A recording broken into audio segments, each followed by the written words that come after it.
Actually होता नहीं है हार्ट में, लेकिन हम लोग याद करने के लिए कर सकते हैं। Superior border, inferior border, lateral border, left border इसको कह सकते हैं, और राइट बॉर्डर। ये हो गया लेफ्ट बॉर्डर और ये हो गया राइट बॉर्डर। अब जो लेफ्ट बॉर्डर है, जो लेफ्ट बॉर्डर है, ये इसमें क्या क्या इन्वॉल्व होता है? इसमें आप जानते हैं लेफ्ट वेंट्रिकल होता है। लेफ्ट वेंट्रिकल होगा तो यहाँ क्या होगा? लेफ्ट वेंट्रिकल,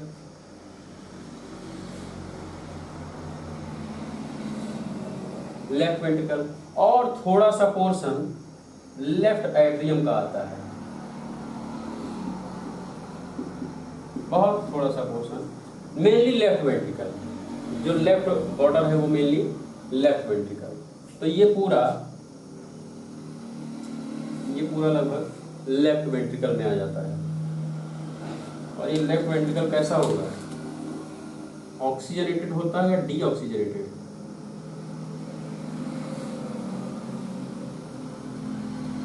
तो we should make it in radians. Oxygenated. थोड़ा सा पोर्शन किसका जाता है? ऑरिकल्स का, एट्रियम का। थोड़ा सा पोर्शन एट्रियम का, ये हो गया लेफ्ट वेंट्रिकल। फिर आते हैं राइट वेंट्रिकल पर। राइट वेंट्रिकल में क्या क्या आएगा? डीऑक्सीजनेटेड आएगा। तो इसमें ज्यादातर राइट एट्रियम और राइट वेंट्रिकल आ जाते हैं।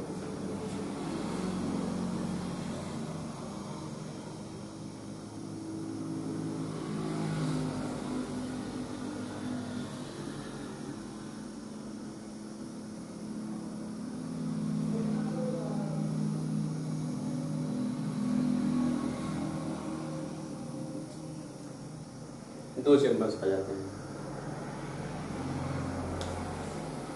Right atrium,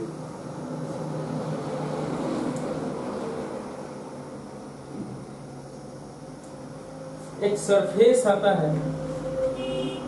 okay, leave the surface. Inferior border पे क्या आएगा?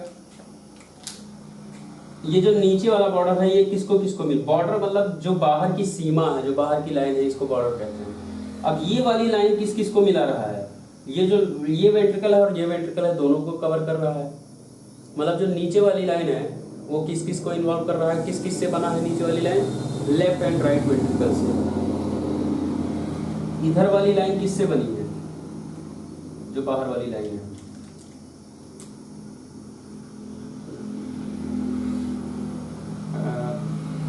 एक बॉर्डर हो गया, ये हो गया, और कौन सी बॉर्डर है? लेफ्ट बॉर्डर है। ये किससे बना है?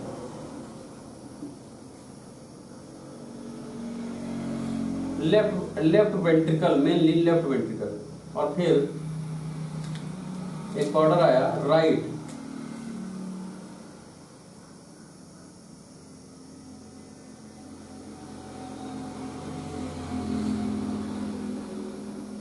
बॉर्डर।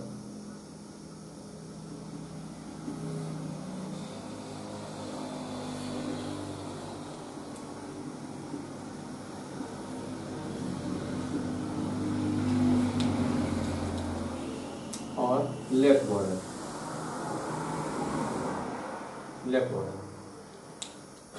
अब अगर इंफीरियर बॉर्डर कहा जाए, जो नीचे वाली लाइन है, तो नीचे वाली लाइन दोनों बॉर्डर को मिला दिया जाए, तो ये नीचे वाली लाइन हो गई, ये हो गई नीचे का बॉर्डर। अब इंफीरियर बॉर्डर में क्या क्या है? लेफ्ट वेंट्रिकल भी, राइट वेंट्रिकल भी आ रहा है और लेफ्ट वेंट्रिकल भी आ रहा है। तो इंफीरियर बॉर्डर पे आप लिख सकते हैं, यहां आप लिख सकते हैं both ventricle, inferior part of both ventricle, inferior part of both ventricle, inferior part of both ventricle. अब आप राइट साइड आ जाओ तो इसमें क्या है, मेनली एक्चुअली एट्रियम का पार्ट इसमें बहुत बड़ा होता है राइट बॉर्डर पे। हार्ट थोड़ा टिल्ट होके होता है उसमें, ऐसे कुछ ऐसा उसमें नहीं होता कि आप सामने से 4 चैम्बर देख लेंगे। जो राइट एट्रियम है वो सबसे आगे पाया जाता है एंटीरियर सरफेस पे। ये तो राइट बॉर्डर किससे बनेगा, राइट एट्रियम से, राइट एट्रियम से एंड राइट वेंट्रिकल से। वैसे सुपीरियर बॉर्डर है नहीं, लेकिन हम लोग इमेजिनरी याद करना चाहें तो एक सुपीरियर बॉर्डर क्रिएट कर लेते हैं। सुपीरियर बॉर्डर, और सुपीरियर बॉर्डर से आप देखोगे तो क्या क्या चीज़ें आ जाएंगी, ये सारे ऊपर का पार्ट सब आ जाएगा और ऑर्टा और बाकी स्ट्रक्चर्स आ जाएंगे।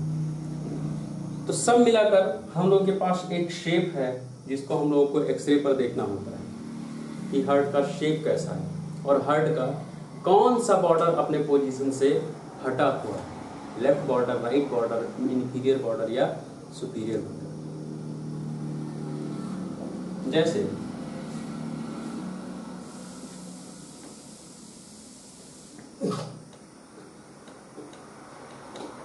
ये हार्ट है और इसका हार्ट में थोड़ी सी कैविटी में इसको सेटल होने की का पॉइंट ये है, सेटल होने का पॉइंट इतने में इसको होना चाहिए। लेकिन और आप जानते भी हैं सारे बॉर्डर कहाँ कहाँ कितने में होते हैं, लेकिन आपको धीरे धीरे आप देखते हैं कि ये जो बॉर्डर है, किसी एक्सरे पे आपने देखा कि जो ये लेफ्ट बॉर्डर है, जो लेफ्ट लाइन है, बाहरी सीमा रेखा है जो हार्ट की, वो धीरे धीरे यहाँ तक आ गई है, ये बढ़ के यहाँ से यहाँ पहुँच गई है, जबकि ये जहाँ है वहीं रहनी चाहिए। तो आप बॉर्डर देखते हैं कि कौन सा बॉर्डर अपने स्थान से गया है।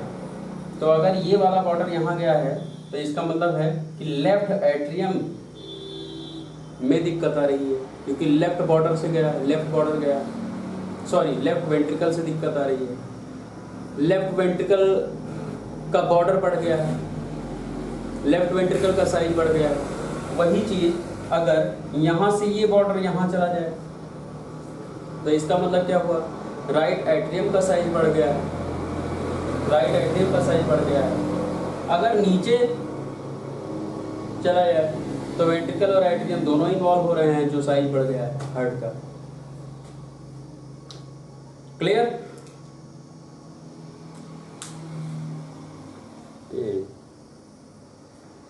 तो इसको हम लोग अब सेट करते हैं तो ऐसी केज में।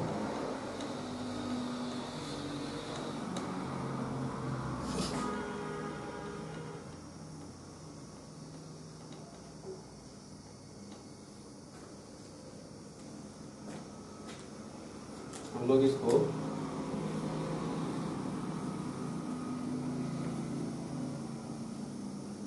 किसी को दिल दिया जाए,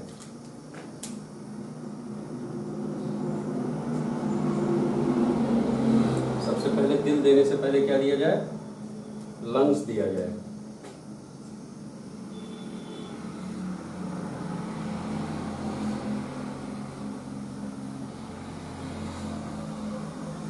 पता नहीं फिल्मों में सिर्फ दिल पे गाने क्यों बनते हैं, लंग्स और किडनी इंपॉर्टेंट नहीं है क्या?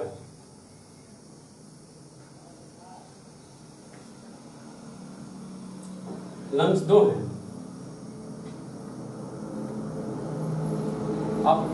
आप मूवीज देखो सिर्फ दिल पे गाने बनते हैं। मैं सोचता हूँ कि इन्हीं का कार्डियो, इन्हीं का फिजियो एनाटॉमी ज़्यादा इम्पोर्टेंट है। लेकिन लंग्स पे और किडनी पे और लीवर पे, इन लोगों पे गाने नहीं बनाए जाते हैं, ऐसा क्यों?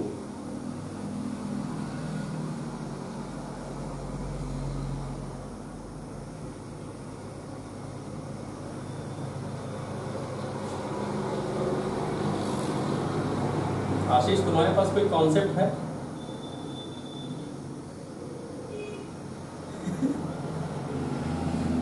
किसी के पास कोई कॉन्सेप्ट ऐसा है कि ऐसा क्यों सिर्फ दिल, सिर्फ हार्ट के एनाटॉमी फिजियोलॉजी पे क्यों गाने बनाए जाते हैं? Kidney, liver, heart, intestine, stomach, इनका क्या होगा? इन पे क्यों नहीं बनते हैं?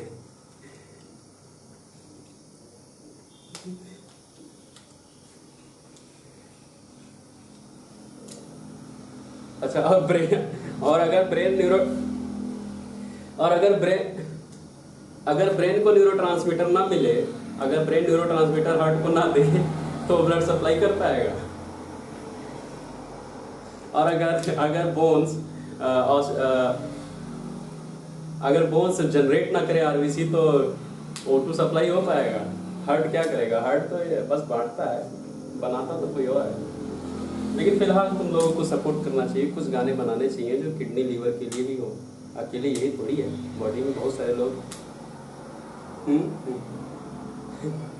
हाँ, तो तुम लोगों को भी गाने बनाने चाहिए, क्योंकि अकेले इन्हीं का मत देखो। मान लेते हैं लंग्स कमिटेड है, किडनी कमिटेड है, लेकिन लीवर का भी सोचिए, लंग और स्टमक का भी सोचिए। उनको भी स्टमक को सपोर्ट करने के लिए उसके पास तो चलो स्प्लीन है, थोड़ा सा बातचीत हो जाता होगा, लेकिन लीवर क्या करे? हाँ, ओके, आते हैं हम लोग अपने पॉइंट पे।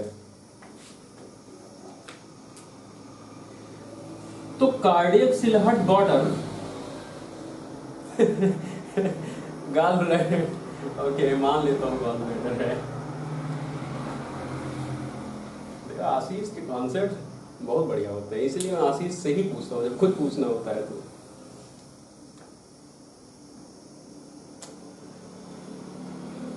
आशीष का नाम सब बच्चों को पता चल गया होगा धीरे धीरे किसी भी कॉलेज का होगा। वो सोच भी रहा होगा कौन है सर, इसको बार बार पूछते रहते हैं।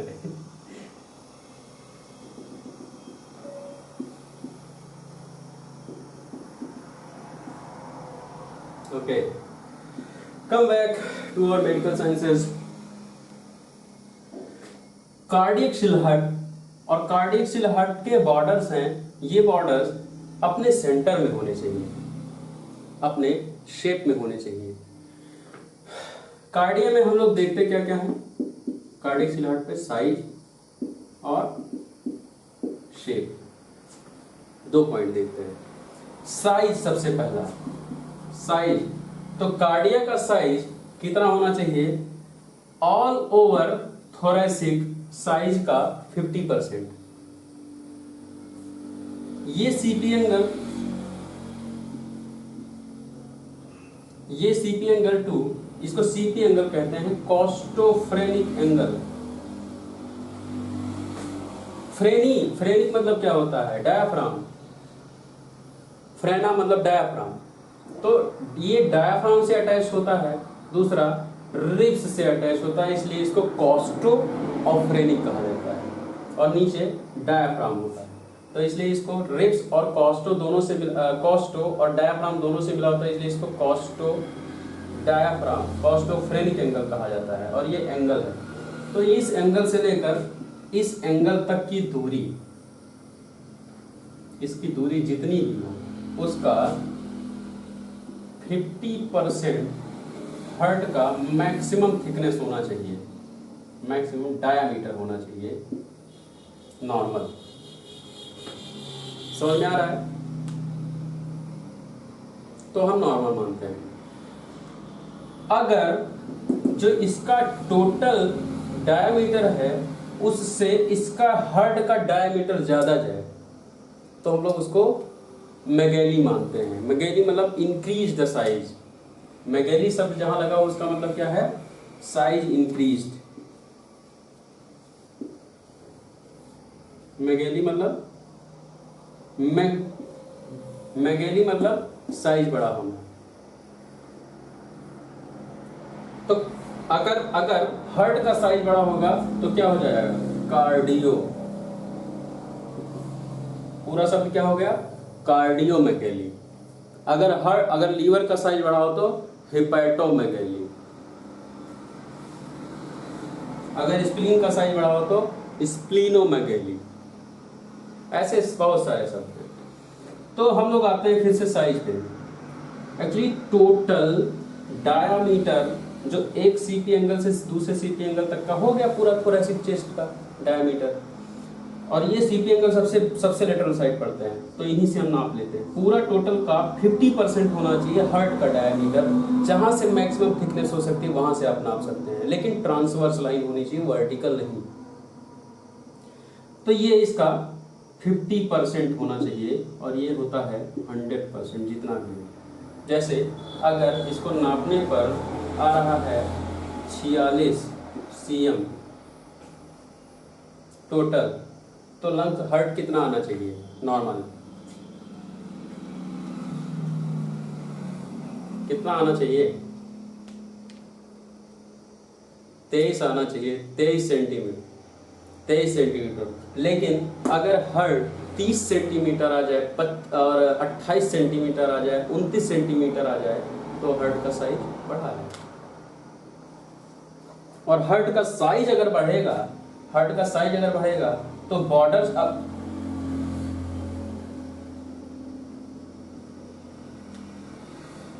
आवाज नहीं आ रही मेरी। हर्ट का साइज अगर बढ़ेगा तो बॉर्डर अपने अपने जगह पर रहेंगे, जो बॉर्डर्स हैं अभी, वो बॉर्डर अपने अपने स्थान से हट जाएंगे, और तब आपको देखना पड़ेगा कि कौन सा बॉर्डर हटा है। इसीलिए मैंने पूरी बॉर्डर की कहानी बताई है, क्योंकि जब आप बॉर्डर देखना सीख जाते हो तो आप ये भी जान जाओगे कि हार्ट का कौन सा पोर्शन खराब हो रहा है। भले ही कार्डियोमेगेली हम लोग देखते हैं हार्ट पे, लेकिन अगर आप बॉर्डर देखना सीख गए धीरे धीरे, एक्सपीरियंस की बात है, और पहली बात बेसिक बात है कि आप जानते कितना है। अगर आप बॉर्डर देखना सीख जाते हैं तो आप धीरे धीरे हार्ट के शेप में देखकर ये भी बता सकते हैं कि कौन सा एरिया इन्वॉल्व हो रहा होगा, तो आप फर्दर इन्वेस्टिगेशन करा सकते हैं। ईसीजी कराते हैं, आपको वहां से और कंफर्मेशन मिलेगा कि कौन सा पोर्शन खराब हो रहा है। नहीं तो आप इको कराते हैं तो वहां तो सब कुछ लिखा पढ़ा मिल ही जाता है, वो तो अल्ट्रासाउंड ऑफ द हार्ट है इको। तो हम लोग क्या देखते हैं? साइज क्या है? ये नॉर्मली 44 से 46 सेंटीमीटर थोरेसिक किया जाता है, और लगभग 22-24 सेंटीमीटर पे कार्डिया आता है डायमीटर में। लेकिन आप नंबर मत याद रखें, आप बस इतना याद रखें कि टोटल थोरेसिक डायमीटर से हाफ होना चाहिए हार्ट का डायमीटर, वो है साइज। फिर बात करते हैं शेप। नॉर्मल शेप यहाँ है, कुछ शेप हैं जो आपको मिल जाते हैं,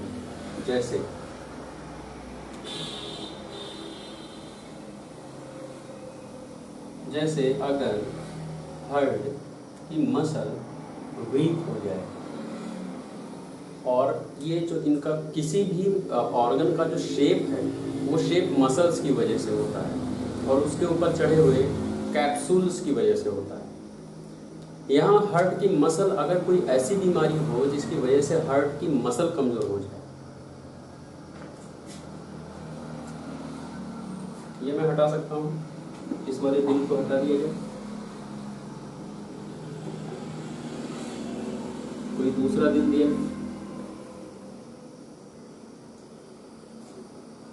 कोई दूसरा दिल दिया जाए इसको।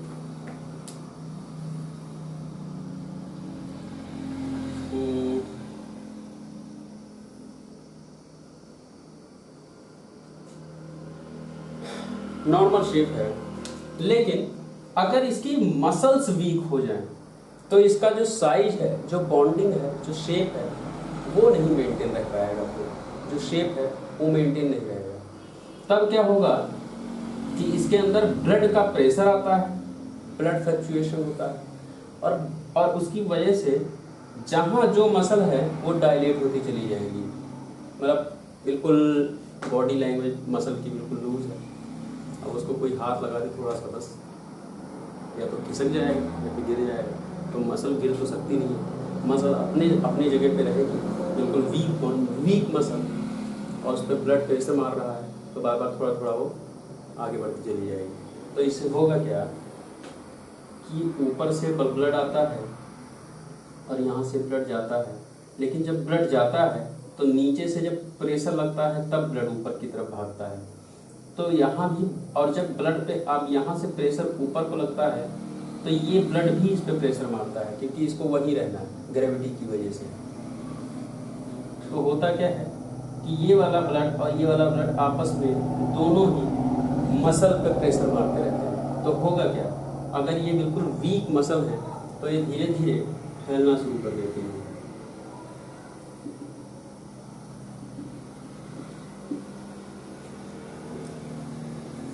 इतनी वीक मसल हो जाती है, जैसे कोई मुलायम हैंकी, तो ये वीक हो जाती है और ये धीरे धीरे ऐसे हर्ट हो जाएगा, क्योंकि साइज में भी बढ़ गया है। तो एक तो कार्डियोमेगेली तो हो ही गया, दूसरा शेप गड़बड़ हो गया इसका। अब ये शेप में नहीं है, अब ये शेप में नहीं है, शेप इसका बेकार हो गया, शेप इसका एबनॉर्मल हो गया, एबनॉर्मल शेप है। हो सकता है और ज्यादा बढ़ता चला जाए। तो ये और शेप, अब ये शेप सही शेप नहीं है हार्ट का। आकृति जो है हार्ट का, वो आकृति इसकी अब सही नहीं है। आकृति देखो साइज पे डिपेंड नहीं करती है। आकृति हो सकता है कि हार्ट छोटा ही होता, लेकिन छोटा ही हार्ट अगर ऐसा हो जाए बीकर जैसा, तो ये नॉर्मल थोड़ी है, ये भी शायद खराब है। लेकिन यहाँ आकृति भी बढ़ गई है और शेप भी खराब है। तो ये शेप जो है, इसमें अगर एक बोतल, एक ढक्कन लगा दिया जाए तो ये आपको एक बोतल शेप दिखता है।